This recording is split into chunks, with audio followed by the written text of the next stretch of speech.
সুখবৰ সুখবৰ সুখবৰ সমগ্ৰ অসমবাসীৰ বাবে সুখবৰ। অসমৰ গৰ্ভৱতী মহিলাৰ একাউণ্টত সোমাব 15,000 টকা। দেশৰ প্ৰধানমন্ত্ৰী নৰেন্দ্ৰ মোদীয়ে অসমৰ ঝুমুৰাৰ নৃত্যত কৰিছে বৃহৎ ঘোষণা। ইয়াৰ লগতে আত্মসহায়ক গোটৰ অৰুণোদয় আঁচনিৰ পৰা আৰম্ভ কৰি ই শ্ৰম কাৰ্ডলৈকে 9টা নতুন আঁচনি ঘোষণা মুখ্যমন্ত্ৰী ডক্টৰ হিমন্ত বিশ্ব শৰ্মাৰ। লগতে 10 তাৰিখে সকলোৰে একাউণ্টত হুৰাহুৰে সোমাব 8টা আঁচনিৰ টকা। গৰ্ভৱতী মহিলাই লাভ কৰিব 15,000 টকা। লগতে 1250 টকাৰ পৰা 1 লাখ টকালৈকে সোমাব মহিলাসকলৰ বেংক একাউণ্টত। টকা পাবলৈ ক'ত কিদৰে কৰিব আবেদন, এই বিষয়ে জানিবলৈ এতিয়াই এটা কমেণ্ট কৰক, লগতে চেনেলটো ছাবস্ক্ৰাইব কৰক। ই শ্ৰম কাৰ্ড থাকিলে আজিয়েই নিৰ্মাণ সখী আঁচনিৰ বাবে কৰক আবেদন। ৰাজ্য চৰকাৰে ই শ্ৰম কাৰ্ড থকা কাঠ মিস্ত্ৰী, পকী মিস্ত্ৰী, ৰং মিস্ত্ৰী আৰু যোগালীসকলৰ একাউণ্টত সোমাই দিব টকা। টকা পাবলৈ নিৰ্মাণ সখী আঁচনিত কৰিব লাগিব আবেদন, গতিকে এতিয়াই কৰক আবেদন। লগতে গোটৰ মহিলাৰ বাবে ভাল খবৰ দিলে মুখ্যমন্ত্ৰী ডক্টৰ হিমন্ত বিশ্ব শৰ্মাই। 40 লাখ মহিলাই আবেদন কৰিছিল লাখপতি বাইদেউ আঁচনিৰ বাবে। তাৰে 29 লাখ মহিলাৰ একাউণ্টত প্ৰথম কিস্তিত 10,000 টকা সোমাব।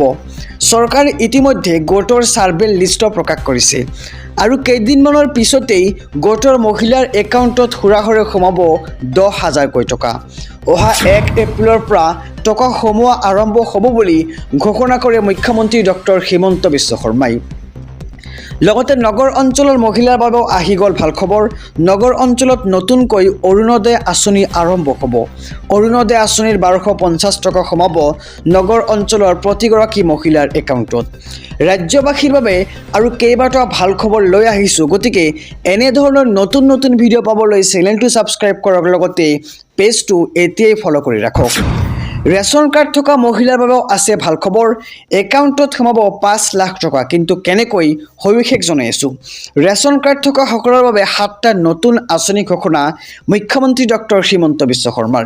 আত্মসহায়ক গোটৰ মহিলাৰ বাবেও আছে ভাল খবৰ। কি এই ভাল খবৰ, সবিশেষ জনাই আছোঁ। সেয়েহে ভিডিঅ'টোত এতিয়াই এটা লাইক কৰি পৰৱৰ্তী ভিডিঅ' বনাবলৈ উৎসাহ দিয়ক। হয়, যদি ঘৰত ৰেচন কাৰ্ড আছে তেন্তে এই 7টা আঁচনি কেৱল আপোনাৰ বাবে। ৰেচন কাৰ্ড থাকিলে বছৰি 5 লাখ টকা বিনামূলীয়া চিকিৎসা সেৱা লাভ কৰিব। ৰেচন কাৰ্ড থাকিলে অৰুণোদয় আঁচনিৰ 1250 টকাকৈ লাভ কৰিব প্ৰতি মাহত।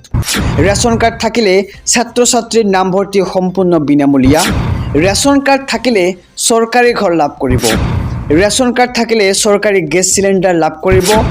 ৰেচন কাৰ্ড থাকিলে চৰকাৰী লেট্ৰিন লাভ কৰিব।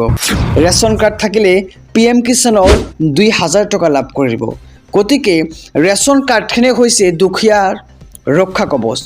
আকৌ অতি শীঘ্ৰে নতুনকৈ ৰেচন কাৰ্ডৰ আবেদন আৰম্ভ হ'ব। লগতে গোটৰ মহিলাৰ বাবে চৰকাৰে ব্যয় কৰিব 4,000 কোটি টকা। কেইদিনমানৰ পিছতেই গোটৰ মহিলাৰ একাউণ্টত হুৰাহুৰে সোমাই পৰিব 10,000কৈ টকা। গোটৰ লিষ্ট প্ৰকাশ হৈ আছে। যদি লিষ্ট চাব বিচাৰে তেন্তে কমেণ্ট কৰি জনাওক, মই পৰৱৰ্তী ভিডিঅ' লৈ আহি আছোঁ। আজিলৈ ইমানেই, ধন্যবাদ। News tech report SB Asom media.